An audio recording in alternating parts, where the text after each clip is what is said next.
ಇನ್ನು ಧರ್ಮಸ್ಥಳದ ವಿಚಾರಕ್ಕೆ ಬರೋದಾದ್ರೆ ಅಲ್ಲಿ ಅಸ್ಥಿಪಂಜರ ಶೋಧ ಕಾರ್ಯಾಚರಣೆ ಮುಂದುವರಿತಾ ಇದೆ. 11ನೇ ಪಾಯಿಂಟ್ ಶೋಧ ನಡೀತಾ ಇತ್ತು. 5 ಅಡಿ ಗುಂಡಿ ಅಗದ್ರು ಸಿಬ್ಬಂದಿ, 5 ಅಡಿ ಆಳದವರೆಗೆ ತೋಡಿದ್ರು ಕೂಡ ಯಾವುದೇ ಕಳೆಬರಹ ಸಿಗಲಿಲ್ಲ. ಹೀಗಾಗಿ ಮಿನಿ ಅರ್ತ್ ಮೂವರನ್ನ ಬಳಸಿ ಶೋಧ ಕಾರ್ಯವನ್ನ ನಡೆಸಲಾಗ್ತಾ ಇದೆ. 10 ಪಾಯಿಂಟ್ಗಳವರೆಗೆ ಶೋಧ ನಡೆದಿತ್ತು. ಅಲ್ಲಿ 6ನೇ ಪಾಯಿಂಟ್ ನಲ್ಲಿ ಅಸ್ಥಿಪಂಜರ ಸಿಕ್ಕಿದ್ ಬಿಟ್ರೆ ಬೇರೆ ಏನು ಸಿಕ್ಕಿರಲಿಲ್ಲ. ನಂತರ 11 ಪಾಯಿಂಟ್ ಬಿಟ್ಟು ಬೇರೆ ಕಡೆ ಅಲ್ಲಿ ಬಂಗ್ಲಗುಡ್ಡ ಪ್ರದೇಶದಲ್ಲಿ ಅಲ್ಲಿ ಹುಡುಕಿದಾಗ ಅಲ್ಲೊಂದು ಅಸ್ಥಿಪಂಜರ ಸಿಕ್ತು. ಈಗ 11ನೇ ಪಾಯಿಂಟ್ ನಲ್ಲೇ 6 ಅಡಿವರೆಗೆ ಗುಂಡಿ ತೋಡಿ ಶೋಧ ಕಾರ್ಯವನ್ನ ನಡೆಸಲಾಗ್ತಾ ಇದೆ. ಗಮನಿಸ್ತಾ ಇದೀವಿ, ಅರ್ತ್ ಮೂವರ್ ಬಳಸಿ ಶೋಧ ನಡೆಸಲಾಗ್ತಾ ಇರುವಂತದ್ದನ್ನ. ಏನಾದ್ರೂ ಸಿಗುತ್ತಾ ಅನ್ನುವಂತಹ ಕುತೂಹಲ. ದೂರುದಾರ ಏನು ಮಾಹಿತಿ ಕೊಟ್ಟಿದ್ದಾನೆ ಅದನ್ನ ಆಧರಿಸಿ ಶೋಧ ಕಾರ್ಯಾಚರಣೆಯನ್ನ ನಡೆಸಲಾಗ್ತಾ ಇದೆ. 5 ಅಡಿ ಗುಂಡಿ ಅಗ್ದಿದ್ದಾರೆ ಸಿಬ್ಬಂದಿ, ಆದರೂ ಏನು ಸಿಗ್ಲಿಲ್ಲ ಅಂತ ಹೇಳಿ ಈಗ ಅರ್ತ್ ಮೂವರ್ನ ಮೊರೆ ಹೋಗಿದ್ದಾರೆ. ಆ ಮೂಲಕ ಅಲ್ಲಿ ಶೋಧವನ್ನ ನಡೆಸಲಾಗ್ತಾ ಇದೆ. ಈವರೆಗೆ ಯಾವುದೂ ಕಳೆಬರ ಸಿಕ್ಕಿಲ್ಲ ಅನ್ನುವಂತಹ ಮಾಹಿತಿ. ಆದರೆ ಇನ್ನು ಆಳಕ್ಕೇನಾದರೂ ಇದ್ರೆ ಅನ್ನೋ ಹಿನ್ನೆಲೆಯಲ್ಲಿ ದೂರುದಾರನ ಮಾಹಿತಿ ಆಧಾರದ ಮೇಲೆ ಈಗ ಆತನನ್ನ ಕರ್ಕೊಂಡು ಬಂದು ಶೋಧ ನಡೆಸ್ತಾ ಇದ್ದಾರೆ. ಈ ಬಗ್ಗೆ ಡೀಟೇಲ್ಸ್ ಕೊಡ್ತಾರೆ ನಮ್ಮ ಪ್ರತಿನಿಧಿ ಪೃಥ್ವಿ. ಈಗ ಸಂಪರ್ಕದಲ್ಲಿದ್ದಾರೆ. ಪೃಥ್ವಿ, 11ನೇ ಪಾಯಿಂಟ್ ನಲ್ಲಿ ಶೋಧ ಯಾವ ರೀತಿಯಲ್ಲಿ ಸಾಗಿದೆ? ಏನಾದ್ರೂ ಸಿಕ್ತಾ? ಏನ್ ಮಾಹಿತಿಗಳು ಲಭ್ಯ ಆಗ್ತಾ ಇದೆ?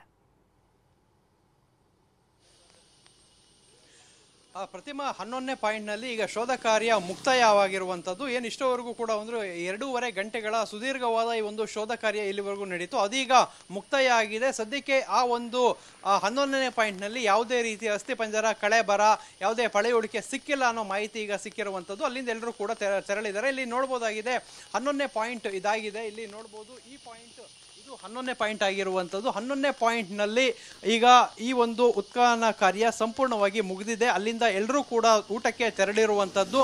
ಅದಾದ ಬಳಿಕ 12ನೇ ಪಾಯಿಂಟಿಗೆ ಎಲ್ಲರೂ ಕೂಡ ಬರ್ಲಿಕ್ಕಿದ್ದಾರೆ. ಅಂದ್ರೆ ಈ ಒಂದು ಪಾಯಿಂಟ್ ನಲ್ಲಿ 2.5 ಗಂಟೆಗಳ ಕಾಲ ಒಂದು ಏನು ಕಾರ್ಯಾಚರಣೆಯನ್ನ ಮಾಡಲಾಯಿತು. ಆ ಸಂದರ್ಭದಲ್ಲಿ ಏನು ಕೂಡ ಸಿಗ್ಲಿಲ್ಲ. 6 ಅಡಿ ಆಳದವರೆಗೂ ಕೂಡ ಅಗಲ ಆಯಿತು. ಮತ್ತೆ ಅಕ್ಕಪಕ್ಕದಲ್ಲಿ 5 ಅಡಿ ಅಗಲ ಅಗಿಬೇಕಾಗಿತ್ತು. ಆದರೆ ಒಂದು 7-8 ಅಡಿಗಳಷ್ಟು ಅಕ್ಕಪಕ್ಕ ಆಗಿದ್ರು ಕೂಡ ಯಾವುದೇ ರೀತಿ ಈಗ ಅಸ್ಥಿಪಂಜರ ಪತ್ತೆ ಆಗಿಲ್ಲ. ಸೊ ಇದು ಈಗ 11ನೇ ಪಾಯಿಂಟ್ ನಲ್ಲಿ ಸಂಪೂರ್ಣವಾಗಿ 11ನೇ ಪಾಯಿಂಟ್ ಕೂಡ ಕ್ಲೋಸ್ ಆಗಿದೆ. ಏನು 1ರಿಂದ 13 ಪಾಯಿಂಟ್ ಅನ್ನ ಮಾಡಲಾಗಿತ್ತು. ಆ 1ರಿಂದ 13 ಪಾಯಿಂಟ್ ನಲ್ಲಿ 6ನೇ ಪಾಯಿಂಟ್ ನಲ್ಲಿ ಮಾತ್ರ ಸಿಕ್ಕಿತ್ತು. ಅದಾದ ಬಳಿಕ ಬೇರೆ ಎಲ್ಲೂ ಕೂಡ ಸಿಕ್ಕಿರಲಿಲ್ಲ. ನಿನ್ನೆ ಈ ಎಲ್ಲ ಪಾಯಿಂಟ್ಗಳನ್ನ ಬಿಟ್ಟು 14ನೇ ಪಾಯಿಂಟಿಗೆ ಹೋಗಲಾಗಿತ್ತು. 14ನೇ ಪಾಯಿಂಟ್ ಅಲ್ಲಿ ಒಂದು ಮೇಲ್ಭಾಗದಲ್ಲಿ ಅಂದ್ರೆ ಗುಂಡಿಯ ಒಳಭಾಗದಲ್ಲ ಮೇಲ್ಭಾಗದಲ್ಲಿ ಅಸ್ಥಿಪಂಜರ ಸಿಕ್ಕಿತ್ತು. ಸದ್ಯಕ್ಕೆ ಇವಾಗ 11ನೇ ಪಾಯಿಂಟ್ ನಿಂದ ಇವತ್ತು ಆರಂಭಿಸಿರುವಂತದ್ದು. 11ನೇ ಪಾಯಿಂಟ್ ಇಂದ ಆರಂಭಿಸಿದ ಬಳಿಕ ಇವತ್ತು ಈಗ ನೆಕ್ಸ್ಟ್ 12ನೇ ಪಾಯಿಂಟಿಗೆ ಹೋಗ್ತಾರೆ. ಈಗ ಮಧ್ಯಾಹ್ನ ಊಟ ಆದ ಬಳಿಕ 12ನೇ ಪಾಯಿಂಟ್ ಅನ್ನು ನೋಡ್ತಾ ಹೋಗೋದ್ರೆ ಇದು 11ನೇ ಪಾಯಿಂಟ್ ಆದ್ರೆ ಆ ಪಕ್ಕದಲ್ಲಿ ಇರುವಂತದ್ದು 12ನೇ ಪಾಯಿಂಟ್. ಆ ಒಂದು ಮರ ಏನು ಕಾಣ್ತಾ ಇದೆ, ಸೊ ಆ ಮರದ ಪಕ್ಕದಲ್ಲೇ ಇರುವಂತದ್ದು 12ನೇ ಪಾಯಿಂಟ್ ಆಗಿದೆ. ಸದ್ಯಕ್ಕೆ 11, 12, 13 ಪಾಯಿಂಟ್ ಬಾಕಿಯಾಗಿತ್ತು. ಅದರಲ್ಲಿ ಈಗ 11ನೇ ಪಾಯಿಂಟ್ ಮುಕ್ತಾಯ ಆಗಿದೆ. 12ನೇ ಪಾಯಿಂಟ್ಗೆ ಈಗ ಊಟ ಆದ ನಂತರ ಬರ್ತಾರೆ. ಊಟ ಆದ ಬಳಿಕ ಬಂದು ಅಲ್ಲಿ ಉತ್ಖನನ ಕಾರ್ಯಾಚರಣೆಯನ್ನ ಮಾಡ್ತಾರೆ. ಅದಾದ ಬಳಿಕ ಟೈಮ್ ಸಿಕ್ಕರೆ ಇವತ್ತು 13ನೇ ಪಾಯಿಂಟ್ ಅನ್ನ ಮಾಡುವಂತದ್ದು. ಸದ್ಯಕ್ಕೆ ಈಗ 11ನೇ ಪಾಯಿಂಟ್ ನಲ್ಲೂ ಕೂಡ ಯಾವುದೇ ರೀತಿ ಅಸ್ಥಿಪಂಜರ, ಮೂಳೆಗಳು ಏನೂ ಕೂಡ ಸಿಕ್ಕಿಲ್ಲ. ಯಾವುದು ಎವಿಡೆನ್ಸ್ಗಳು ಸಿಕ್ಕದಂತೆ ಕಂಡು ಬಂದಿಲ್ಲ. ಸದ್ಯಕ್ಕೆ ಅಲ್ಲಿಂದ ಅದನ್ನ ಕ್ಲೋಸ್ಡ್ ಚಾಪ್ಟರ್ ಅಂತ ಹೇಳಿ ಈ ಒಂದು 11ನೇ ಪಾಯಿಂಟ್ ಅನ್ನ ಮುಗಿಸಲಾಗಿದೆ. ಸೊ ಅಲ್ಲಿಂದ ನೆಕ್ಸ್ಟ್ 12ನೇ ಪಾಯಿಂಟಿಗೆ ಮುಂದಕ್ಕೆ ಹೋಗ್ತಾರೆ. ಈಗಷ್ಟೇ ಮಳೆ ಕೂಡ ಆರಂಭ ಆಗಿದೆ. ಸೊ 12ನೇ ಪಾಯಿಂಟ್ ಒಂದು ಉತ್ಖನನ ಮಾಡಲಿಕ್ಕೆ ಮಳೆ ಕೂಡ ಅಡ್ಡಿ ಉಂಟು ಮಾಡುವಂತಹ ಸಾಧ್ಯತೆಗಳು ಇರುವಂತದ್ದು. ಪ್ರತಿಮಾ, ಓಕೆ ಪೃಥ್ವಿ, ಹಾಗೆ ಸಂಪರ್ಕದಲ್ಲಿರಿ. ನಿನ್ನೆ ದಿನದ ಶೋಧ ಕಾರ್ಯಕ್ಕೆ ಸಂಬಂಧಪಟ್ಟ ಹಾಗೇನೂ ಕೂಡ ಕೆಲವೊಂದು ಅಪ್ಡೇಟ್ಸ್ಗಳು ಲಭ್ಯವಾಗ್ತಾ ಇದೆ. ಏನಾಗಿತ್ತು, ಜೊತೆಗೆ ಅದರ ಮುಂದುವರೆದ ಭಾಗ. ನಿನ್ನೆ ಶೋಧ ಕಾರ್ಯದ ವೇಳೆ ಪುರುಷನ ಅಸ್ಥಿಪಂಜರ ಪತ್ತೆಯಾಗಿತ್ತು. ಬಾಂಗ್ಲಗುಡ್ಡದಲ್ಲಿ ಭೂಮಿಯ ಮೇಲ್ಮೈನಲ್ಲಿ ಅಸ್ಥಿಪಂಜರ ಇತ್ತು. ಪಾಯಿಂಟ್ ನಂಬರ್ 14 ಅಂತ ಇದನ್ನ ಗುರುತು ಮಾಡಿದ್ದಾರೆ ಎಸ್ಐಟಿ. ಅಸ್ಥಿಪಂಜರದ 140ಕ್ಕೂ ಅಧಿಕ ಮೂಳೆಯನ್ನ ಎಸ್ಐಟಿ ಸಂಗ್ರಹಿಸಿದ್ದಾರೆ. ಉಪ್ಪು ಹಾಕಿ ಸಂಗ್ರಹಿಸಿದ್ದಾರೆ. ಮೂಳೆಯ ಚೂರುಗಳನ್ನ ಲ್ಯಾಬ್ಗೂ ಕೂಡ ರವಾನೆ ಮಾಡಿದ್ದಾರೆ. ಮಣಿಪಾಲ್ನ ಕೆಎಂಸಿ ಆಸ್ಪತ್ರೆ ಲ್ಯಾಬ್ಗೆ ಎಸ್ಐಟಿ ಅಧಿಕಾರಿಗಳು ಸಿಕ್ಕಿರುವಂತಹ ಅಸ್ಥಿಪಂಜರದ ಮೂಳೆಗಳನ್ನ ರವಾನೆ ಮಾಡಿದ್ದಾರೆ ಅನ್ನೋದು ಗೊತ್ತಾಗ್ತಾ ಇದೆ. ಪುರುಷನ ಅಸ್ಥಿಪಂಜರ ನಿನ್ನೆ ದಿನ ಶೋಧ ಕಾರ್ಯವನ್ನ ನಡೆಸಿದ್ದಂತ ವೇಳೆ ಬಂಗ್ಲಗುಡ್ಡದ ಭೂಮಿಯ ಮೇಲ್ಮೈನಲ್ಲಿ ಅಸ್ಥಿಪಂಜರ ಇತ್ತು. ಅದನ್ನ ಪಾಯಿಂಟ್ ನಂಬರ್ 14 ಅನ್ನೋದಾಗಿ ಇದೀಗ ಮಾರ್ಕ್ ಮಾಡಲಾಗಿದೆ. ಒಟ್ಟು 13 ಪಾಯಿಂಟ್ಗಳನ್ನ ಈ ದೂರುದಾರ ಮೊದಲನೇದಾಗಿ ಗುರುತಿಸಿರ್ತಾನೆ. ಬಟ್ ನಿನ್ನೆ ದಿನ 11ನೇ ಪಾಯಿಂಟ್ ಆರಂಭಕ್ಕೂ ಮುಂಚಿತವಾಗಿ ಅಲ್ಲಿಂದನೇ ಸ್ವಲ್ಪ ದೂರದಲ್ಲಿರುವಂತಹ ಒಂದು ಗುಡ್ಡ ಪ್ರದೇಶಕ್ಕೆ ಹೋಗ್ತಾರೆ. ಅಲ್ಲಿ ಮೇಲ್ಮೈನಲ್ಲೇ ಒಂದು ಅಸ್ಥಿಪಂಜರ ಕೂಡ ಸಿಗುತ್ತೆ. ಅದಾದ ನಂತರ ಆ ಪಾಯಿಂಟ್ ಅನ್ನ ಎಲ್ಲ ಅಸ್ಥಿಪಂಜರ ಸಿಕ್ಕಿದೆಯೋ ಅದನ್ನ ಪಾಯಿಂಟ್ ನಂಬರ್ 14 ಅನ್ನೋದಾಗಿ ಗುರುತು ಕೂಡ ಮಾಡ್ತಾರೆ. ಹಾಗೆ ಅದೇ ಪ್ರದೇಶದಲ್ಲಿ 140ಕ್ಕೂ ಅಧಿಕ ಮೂಳೆಗಳನ್ನ ಸಂಗ್ರಹಿಸಿದ್ದಾರೆ. ಅದನ್ನ ಲ್ಯಾಬ್ಗೂ ಕೂಡ ಕಳಿಸ್ಕೊಟ್ಟಿದ್ದಾರೆ ಅನ್ನೋದು ಗೊತ್ತಾಗ್ತಾ ಇದೆ. ಹಾಗೆ ಮಳೆ ಕೂಡ ಬರ್ತಾ ಇದೆ ಅಂತ ಹೇಳ್ತಾ ಇದ್ರು ಪೃಥ್ವಿ. ಎಸ್, ಹಾಗೆ ನಿನ್ನೆ 11ನೇ ಪಾಯಿಂಟ್ ಅಗಿಯೋದಕ್ಕೆ ಹೋದಾಗ ಒಂದು ಅಚ್ಚರಿ ಆಗುತ್ತೆ. ಅದೇ ಈಗ ನಾವೀಗ ಏನ್ ಗಮನಿಸ್ತಾ ಇದೀವಿ 14ನೇ ಪಾಯಿಂಟ್ ವಿಚಾರ ಹೇಗಾಯ್ತು, ಎಲ್ಲಿ 11ನೇ ಪಾಯಿಂಟಿಗೆ ಹೋಗ್ತಾರೋ ಹುಡ್ಕೋದಕ್ಕೆ, ಆಗ ಈ ಪಾಯಿಂಟ್ ಬೇಡ ಮತ್ತೊಂದು ಪಾಯಿಂಟ್ ತೋರಿಸ್ತೀನಿ ಅಂತ ಕರ್ಕೊಂಡು ಹೋಗ್ತಾರೆ ದೂರದಾರ. ಅಲ್ಲಿಂದ 120 ಮೀಟರ್ ಮುಂದೆ ಹೆಜ್ಜೆ ಹಾಕ್ತಾರೆ. ಧರ್ಮಸ್ಥಳದಲ್ಲಿ ಮತ್ತೊಂದು ಹೊಸ ಸ್ಥಳ ತೋರಿಸ್ತಾರೆ ಆ ವ್ಯಕ್ತಿ. ಇದು ಮೊದಲು ನಿಗದಿತ ಆಗಿರ್ಲಿಲ್ಲ. ಹೊಸ ಪಾಯಿಂಟ್ ನಲ್ಲಿ ಪುರುಷನ ಪೂರ್ಣ ಅಸ್ಥಿಪಂಜರ ಪತ್ತೆಯಾದದ್ದು. ನಾವೀಗ ಮಾತನಾಡ್ತಾ ಇದೀವಲ್ಲ 14ನೇ ಪಾಯಿಂಟ್, ಆ ವಿಚಾರ ನಾವು ಹೇಳ್ತಾ ಇರೋದು. ಆದ್ರೆ ಆ ಸ್ಥಳ ಗೊತ್ತಾದದ್ದು ಹೇಗೆ, ಆ ಘಟನೆ ನಡೀತಲ್ಲ ಬೆಳವಣಿಗೆ, ಅದು ಕೊಂಚ ಅಚ್ಚರಿಯನ್ನ ಮೂಡಿಸ್ತಾ ಇರುವಂತದ್ದು. ಮೊದಲೇ SITಗೆ ಈ ವಿಚಾರವನ್ನು ತಿಳಿಸಿರ್ಲಿಲ್ಲ. ಮುಂಚೆ ನಿಗದಿ ಮಾಡಿದ್ದು 13 ಪಾಯಿಂಟ್ಗಳು ಮಾತ್ರ. ಆದ್ರೆ 11ನೇ ಪಾಯಿಂಟ್ ನಲ್ಲಿ ಅಸ್ಥಿಪಂಜರ ಇದೆಯಾ ಅಂತ ಹುಡುಕೋದಕ್ಕೆ ಹೋದಂತ ಸಂದರ್ಭದಲ್ಲಿ ದೂರುದಾರ ಕರ್ಕೊಂಡು ಹೋಗ್ತಾರೆ. ಜೊತೆಗೆ ಈ ಹೊಸ ಸ್ಥಳ ಇದೆಯಲ್ಲ, ಹೊಸ ಸ್ಥಳದ ಬಗ್ಗೆ SIT ಗಮನಕ್ಕೆ ತರದೆ ದೂರುದಾರ ಮೊದಲೇ ಯಾಕೆ ತಂದಿರ್ಲಿಲ್ಲ, SITಗೆ ಮಾಹಿತಿಯನ್ನ ಕೊಡದೆ ಏಕಾಏಕಿ ಹೊಸ ಸ್ಥಳದತ್ತ ಹೆಜ್ಜೆ ಹಾಕ್ತಾರೆ. AC ಮತ್ತು ಲಾಯರ್ ಸಮ್ಮುಖದಲ್ಲಿ ಹೊಸ ಜಾಗದಲ್ಲಿ ಶೋಧ ನಡೆಯುತ್ತೆ. ಈ ನೂತನ ಜಾಗದ ಮಾಹಿತಿಯನ್ನ SIT ಗಮನಕ್ಕೆ AC ತರಲಿಲ್ಲ, ಅಂದ್ರೆ ಮುಂಚಿತವಾಗಿ ಅವರ ಗಮನಕ್ಕೆ ತರಲಾಗಲಿಲ್ಲ ಅನ್ನುವಂಥದ್ದು ಇಲ್ಲಿ ಪ್ರಮುಖವಾದಂತಹ ವಿಷಯ. ಇದು ಈಗ ಹಲವು ಪ್ರಶ್ನೆಗಳನ್ನ ಜೊತೆಗೆ ಅಚ್ಚರಿಯನ್ನ ಮೂಡಿಸ್ತಾ ಇದೆ. ಯಾಕಂದ್ರೆ ಮುಂಚೆ ವಿಚಾರವನ್ನ ತಿಳ್ಕೊಂಡಂತ ಸಂದರ್ಭದಲ್ಲಿ ಆತ ಹೇಳದಂತಹ ಆಧಾರದ ಮೇಲೆನೆ 13 ಪಾಯಿಂಟ್ ಅನ್ನು ಗುರುತಿಸ್ತಾರೆ. ಆದ್ರೆ ಒಂದು ಪಾಯಿಂಟ್ ಅಲ್ಲಿ ಹುಡುಕಾಡ್ಬೇಕು ಅಂತೇಳಿ ಹೋದಂತ ಸಂದರ್ಭದಲ್ಲಿ ಹೊಸ ಜಾಗ ತೋರಿಸ್ತಾರೆ ಅಂತಂದ್ರೆ ಏನಂತ, ಹೊಸ ಜಾಗದಲ್ಲಿ ಅಸ್ಥಿಪಂಜರದ ಬಗ್ಗೆ ಹೇಗ್ ಗೊತ್ತಾಯ್ತು? ನಿಜ ನಿಜ, ಅದು ಕೂಡ ಮೂಡುವಂತ ಪ್ರಶ್ನೆ. ದೂರುದಾರನಿಗೆ ಇದು ಹೇಗ್ ಗೊತ್ತಾಯ್ತು, ಗೊತ್ತಿದ್ಮೇಲೆ ಇಷ್ಟು ದಿನ ಯಾಕೆ ಅದನ್ನ ಬಾಯಿ ಬಿಟ್ಟಿರ್ಲಿಲ್ಲ ಹೀಗೊಂದಿದೆ ಅನ್ನೋದನ್ನ, ಇವೆಲ್ಲವೂ ಕೂಡ ಅನುಮಾನಗಳಿಗೆ ಕಾರಣವಾಗ್ತಾ ಇದೆ. ಹೊಸ ಜಾಗದಲ್ಲಿ ಈ ಅಸ್ಥಿಪಂಜರ ಇದ್ರ ಬಗ್ಗೆ ದೂರುದಾರನಿಗೆ ಹೇಗ್ ಗೊತ್ತಾಯ್ತು ಅನ್ನೋದು. ಯಾಕೆಂತ ಹೇಳಿದ್ರೆ ಮುಂಚಿತವಾಗಿ ಆತನೇ ಮುಂದಕ್ಕೆ ಬಂದು ಆ 13 ಪಾಯಿಂಟ್ಗಳನ್ನ ಮಾರ್ಕ್ ಮಾಡಿರ್ತಾನೆ.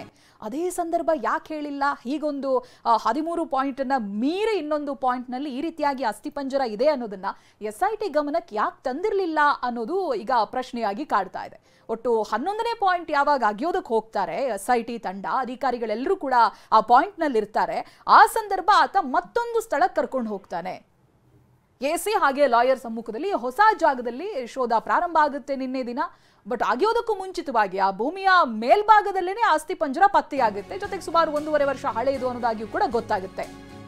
ಈ ಅಸ್ಥಿಪಂಜರ ಶೋಧದ ವೇಳೆ ಮೂಡಿದಂತಹ ಗೊಂದಲ ಇದೆಯಲ್ಲ, ಅಂದ್ರೆ ಸಹಾಯಕ ಆಯುಕ್ತೆ ಮತ್ತು SIT ಮಧ್ಯೆ ಏನಾದ್ರೂ ಗೊಂದಲ ಆಯ್ತಾ? ನಿನ್ನೆ 11ನೇ ಸ್ಥಳದಲ್ಲಿ ನಡಿಬೇಕಾಗಿದ್ದಂತಹ ಉತ್ಖನನ ಕಾರ್ಯ ಇವತ್ತು ನಡೀತಾ ಇದೆ. ಆದ್ರೆ ಹೊಸ ಸ್ಥಳವನ್ನ ದೂರುದಾರ ಎಂದು ತೋರಿಸ್ತಾನೆ, ಅಲ್ಲಿ ಶೋಧವನ್ನ ನಡೆಸಲಾಗುತ್ತೆ. ಈ ವಿಚಾರಕ್ಕೆ ಸಂಬಂಧಪಟ್ಟಂತೆ AC ಸ್ಟೆಲ್ಲಾ ವರ್ಗೀಸ್ ಹೊಸ ಸ್ಥಳ ಮಜರ್ಗೆ ಹೋಗ್ತಾರೆ. SITಗೆ ಯಾಕೆ ವಿಚಾರವನ್ನು ಮುಂಚಿತವಾಗಿ ತಿಳಿಸಲಿಲ್ಲ ಅವರು ಅನ್ನುವಂಥದ್ದು ಈಗ ಅನುಮಾನಗಳನ್ನ ಮೂಡಿಸ್ತಾ ಇದೆ, ಅಂದ್ರೆ ಪ್ರಶ್ನೆಗಳನ್ನ ಹುಟ್ಟು ಹಾಕ್ತಾ ಇದೆ. AC ಸ್ಟೆಲ್ಲಾ ವರ್ಗೀಸ್ ನಡೆಗೆ SIT ಅಧಿಕಾರಿಗಳೇನಾದ್ರೂ ವಿರೋಧ ವ್ಯಕ್ತಪಡಿಸಿದ್ರಾ, ಅಂದ್ರೆ ಮುಂಚಿತವಾಗಿ ಹೇಳಲಿಲ್ಲ ಅನ್ನೋ ಕಾರಣಕ್ಕಾಗಿ ಏನಾದ್ರೂ ಗೊಂದಲ ಮೂಡುತ್ತಾ ಅಂತದೊಂದಿಷ್ಟು ಪ್ರಶ್ನೆಗಳೀಗ ಮುಟ್ತಾ ಇದೆ. ಯಾಕೆ ಅಂತಂದ್ರೆ ಮುಂಚಿತವಾಗಿ ಪಾಯಿಂಟ್ ಗುರ್ತಿಸೋ ಸಂದರ್ಭದಲ್ಲಿ ದೂರುದಾರ ಯಾಕೆ ಹೇಳಿರಲಿಲ್ಲ, ತಕ್ಷಣಕ್ಕೆ ಆತ AC ಗಮನಕ್ಕೆ ತರ್ತಾನೆ, ಆ ವಿಚಾರವನ್ನು SIT ಗಮನಕ್ಕೆ ಯಾಕೆ ತರಲಾಗ್ಲಿಲ್ಲ? ಸ್ಥಳ ಶೋಧದ ವೇಳೆ ಪುರುಷನ ಅಸ್ಥಿಪಂಜರ ಕೂಡ ಪತ್ತೆಯಾಯ್ತು. ಏಕಾಏಕಿ ಹೊಸ ಜಾಗ ತೋರಿಸಿದಷ್ಟೇ ಅಲ್ಲ, ಅಲ್ಲಿ ಅಸ್ಥಿಪಂಜರ ಸಿಕ್ತು. ನಿಜ ನಿಜ, 1.5 ವರ್ಷದ ಹಿಂದೆ ಮೃತಪಟ್ಟಿರೋದ್ರ ಬಗ್ಗೆ ಮಾಹಿತಿ ಕೂಡ ಬರುತ್ತೆ. 1.5 ವರ್ಷದ ಹಿಂದಿನ ಅಸ್ಥಿಪಂಜರ ಅಂತ FSL ಅಧಿಕಾರಿಗಳೇ ಹೇಳ್ತಾರೆ. ಜೊತೆಗೆ ಧರ್ಮಸ್ಥಳ ಠಾಣೆಗೆ ಸೇರಿದ UDR ಕೇಸ್ ಅಂತಾನು SIT ಮಾಹಿತಿಯನ್ನ ಕೊಡ್ತಾರೆ. ಆತ್ಮಹತ್ಯೆ ಮಾದರಿ ಅವಶೇಷ ಅನ್ನೋದಾಗಿ ಶಂಕಿಸಲಾಗುತ್ತೆ. ದೂರುದಾರ ತೋರಿಸಿದಂತ ಕಾರಣ ಮಹಜರ್ಗೆ AC ಸೂಚನೆಯನ್ನ ಕೊಡ್ತಾರೆ. ಈ ವೇಳೆ ಕೆಲ ಕಾಲ AC ಸ್ಟೆಲ್ಲಾ ಹಾಗೆ SIT ಮಧ್ಯೆ ಗೊಂದಲ ಹುಟ್ಟುತ್ತೆ. ಯಾಕಂತ ಹೇಳಿದ್ರೆ ಒಂದು ಪ್ರಿಪೇರ್ಡ್ ಆಗಿ ಹೋಗಿರ್ತಾರೆ, 13 ಪಾಯಿಂಟ್ಗಳಲ್ಲಿ ಆಗಿಬೇಕು ಅನ್ನುವಂಥದ್ದು. ಅದು ಕೂಡ ಆರ್ಡರ್ ಹೋಗ್ತಾ ಇರುತ್ತೆ. ನಾವು ಗಮನಿಸಬಹುದು 5-6 ದಿನಗಳಿಂದ, ಒಂದು ವಾರದಿಂದ ಹೇಗೆ ಹೋಗ್ತಾ ಇದೆ ಕಾರ್ಯಗಳು ಅನ್ನೋದಾಗಿ. ಏಕಾಏಕಿಯಾಗಿ 11ನೇ ಪಾಯಿಂಟ್ ಬಂದಾಗ ಮತ್ತೊಂದು ಯಾವುದೋ ಕಡೆಗೆ ಕರ್ಕೊಂಡು ಹೋಗ್ತಾರೆ. ಅದಕ್ಕೆ AC ಸ್ಟೆಲ್ಲಾ ಅವರು ಪರ್ಮಿಷನ್ ಅನ್ನ ಕೂಡ ಕೊಡ್ತಾರೆ, ನಡೆಯುತ್ತೆ ಕೂಡ. ಇವೆಲ್ಲವೂ ಕೂಡ ಗೊಂದಲಕ್ಕೆ ಕಾರಣವಾಗುತ್ತೆ. UDR ಕೇಸ್ಗಳನ್ನು ಸ್ಥಳೀಯ ಪೊಲೀಸರು ನಿರ್ವಹಿಸಬೇಕಾಗುತ್ತೆ. ಧರ್ಮಸ್ಥಳ ಠಾಣೆ ಪೊಲೀಸರು ಪೋಸ್ಟ್ ಮಾರ್ಟಮ್ ಮಾಡಬೇಕಾಗುತ್ತೆ. ಹೇಗೆ ಸಾಗತ್ತೆ ಪ್ರಕ್ರಿಯೆ ಅನ್ನೋದನ್ನ ಹೇಳ್ತಾ ಇದ್ದೀವಿ. FSLಗೆ ಕಳಿಸಿ UDR ಕೇಸ್ ದಾಖಲಿಸುವಂಥದ್ದು ನಿಯಮ.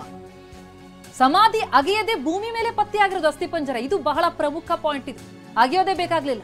ಉತ್ಖನನ ನಿಯಮದಡಿ ಬಾರದ್ದಕ್ಕೆ UDR ಕೇಸ್, ಅಂದ್ರೆ ಯಾರೋ ಹುಗ್ದು ಹೋಗಿದ್ದಾರೆ, ನಂತರ ಉತ್ಖನನ ಮಾಡಿ ಪತ್ತೆಯಾಯಿತು ಅಂತನ್ನೋ ಹಾಗಿಲ್ಲ. ಅಲ್ಲಿ ಮೇಲ್ಮೈಲೇ ಸಿಕ್ಕಿರುವಂಥದ್ದು ಈ ಅಸ್ಥಿಪಂಜರ. ಆ ಹಿನ್ನೆಲೆಯಲ್ಲಿ ಇದನ್ನ ಈಗ ಧರ್ಮಸ್ಥಳ ಠಾಣೆ ಪೊಲೀಸರು ಪೋಸ್ಟ್ ಮಾರ್ಟಮ್ ಮಾಡಬೇಕು, FSLಗೆ ಕಳುಹಿಸಿ UDR ಕೇಸನ್ನು ದಾಖಲಿಸುವಂತಹ ನಿಯಮ ಇದೆ. ಸಮಾಧಿ ಅಗೆಯದೇನೆ ಈ ಅಸ್ಥಿಪಂಜರ ಭೂಮಿಯ ಮೇಲ್ಮೈನಲ್ಲಿ ಪತ್ತೆಯಾಗಿರುವಂತಹ ಹಿನ್ನೆಲೆಯಲ್ಲಿ ಇದು ಉತ್ಖನನ ನಿಯಮದಡಿ ಬರೋದಿಲ್ಲ. ಹಾಗಾಗಿ ಇದನ್ನ UDR ಕೇಸ್ ಅಂತ SIT ಹೇಳ್ತಾ ಇದೆ. ಅನುಮಾನಾಸ್ಪದವಾಗಿ ಈತ ಸಾವನ್ನಪ್ಪಿರುವಂಥದ್ದು. ಈ ಬಗ್ಗೆ ತನಿಖೆಯಾಗಬೇಕಾಗತ್ತೆ. 1.5 ವರ್ಷದ ಹಿಂದಿನ ಅಸ್ಥಿಪಂಜರ ಅಂತ ಹೇಳಲಾಗ್ತಾ ಇದೆ. ಈಗ UDR ಕೇಸ್ ಇದು ಧರ್ಮಸ್ಥಳ ಠಾಣೆಗೆ ಸೇರಿದಂತಹ UDR ಕೇಸ್ ಅಂತ SIT ಹೇಳ್ತಾ ಇದೆ. ಹಲವು ವಿಚಾರಗಳು ಇದರಲ್ಲಿ ಪ್ರಮುಖ ಬರುತ್ತೆ. ಯಾಕಂದ್ರೆ ಭೂಮಿಯ ಮೇಲ್ಮೇಲೆ ಸಿಕ್ಕಿರುವಂಥದ್ದು, SIT ಗಮನಕ್ಕೆ ತರದೆ ಅಲ್ಲಿ ಕರ್ಕೊಂಡು ಹೋಗಿರುವಂಥದ್ದು. ಕಾನೂನು ಪ್ರಕಾರವೇ ಧರ್ಮಸ್ಥಳ ಪೊಲೀಸರು ಪ್ರಕ್ರಿಯೆಯನ್ನ ನಡೆಸಬೇಕಾಗುತ್ತೆ. ನಿಜ, ಭೂಮಿ ಮೇಲೆ ಸಿಕ್ಕ ಅಸ್ಥಿಪಂಜರ ಅನ್ನೋದಾಗಿ SIT ಹೇಳಿದೆ. ಎಸಿ ಸ್ಟೆಲ್ಲಾ ವರ್ಗೀಸ್ ಸೂಚನೆಯಂತೆ ಅಸ್ಥಿಪಂಜರವನ್ನ SIT ವಶಕ್ಕೆ ಪಡೆದಿದ್ದಾರೆ. ಕಾನೂನು ಪ್ರಕಾರ ಇದು ಧರ್ಮಸ್ಥಳ ಪೊಲೀಸರಿಂದ ಎಲ್ಲಾ ಪ್ರಕ್ರಿಯೆ ಆಗಬೇಕು. ಸಾವಿನ ಕಾರಣ, ಮೃತನ ಗುರುತನ್ನ ಪತ್ತೆ ಹಚ್ಚಬೇಕಾಗಿರೋದು ಎಲ್ಲವೂ ಕೂಡ ಧರ್ಮಸ್ಥಳ ಪೊಲೀಸರು ಆ ವ್ಯಾಪ್ತಿಗೆ ಬರುತ್ತೆ ಅನ್ನೋದಾಗಿ ಹೇಳ್ತಾ ಇದ್ದಾರೆ. ಈ ವಿಚಾರದಲ್ಲಿ SIT ಸಹಾಯಕ ಆಯುಕ್ತರ ಮಧ್ಯೆ ಒಂದ್ ಸ್ವಲ್ಪ ಗೊಂದಲ ಆಗಿರೋದಂತೂ ನಿಜ. ನಾವು ಗಮನಿಸ್ತಾ ಇದ್ದೀವಿ. ಕಳೆದ ಹಲವು ದಿನಗಳಿಂದ ನಡೀತಾ ಇರುವಂತಹ ಈ ಶೋಧ, ಪ್ರತಿನಿತ್ಯವೂ ಕೂಡ ಆ ತನಿಖೆ ಕಾರ್ಯ ನಡೀತಾ ಇದ್ದಂಥ, ಉತ್ಖನನ ನಡೀತಾ ಇದ್ದಂಥ ಸಂದರ್ಭದಲ್ಲಿ ಹಲವು ಪ್ರಶ್ನೆಗಳು ಮೂಡ್ತಾ ಹೋದವು. ಒಂದು ಅಸ್ಥಿಪಂಜರ ಸಿಕ್ತು ಅಂತಂದ್ರೆ ಅದರ ಜೊತೆಗೆ 100 ಪ್ರಶ್ನೆಗಳು ಕೂಡ ಮೂಡ್ತಾ ಇರುವಂಥದ್ದು. 6ನೇ ಪಾಯಿಂಟ್ನಲ್ಲಿ ಸಿಕ್ಕಂತಹ ಅಸ್ಥಿಪಂಜರ ವಿಚಾರಕ್ಕೆ ಸಂಬಂಧಪಟ್ಟಂತೆ ಅದನ್ನ ಈಗ ಅಲ್ಲಿ ಪರೀಕ್ಷೆ ಮಾಡ್ತಾ ಇರುವಂತಹ ಸಂದರ್ಭದಲ್ಲಿ ಏನೇನು ವಿಷಯಗಳು ಸಿಗುತ್ತೆ, ನಿಜಕ್ಕೂ ಆ ಮೂಳೆಗಳಿಂದ ಅದು ಯಾರಿಗೆ ಸೇರಿದ್ದು, ಅದು ಹೇಗೆ ಸಾವಾಯಿತು, ಅದೆಲ್ಲ ಕಂಡುಹಿಡಿಯೋದಕ್ಕಾಗತ್ತಾ? ಯಾಕಂದ್ರೆ 15-20 ವರ್ಷಗಳ ಹಿಂದೆ ಆದಂತಹ ಘಟನೆ, ಆ ಮೂಳೆಯಲ್ಲಿ ನಿಜಕ್ಕೂ ಕೂಡ ಅದೆಲ್ಲವನ್ನು ಕೂಡ ಪರೀಕ್ಷೆ ಮಾಡೋದಕ್ಕೆ ಸಾಧ್ಯ ಇದೆಯಾ?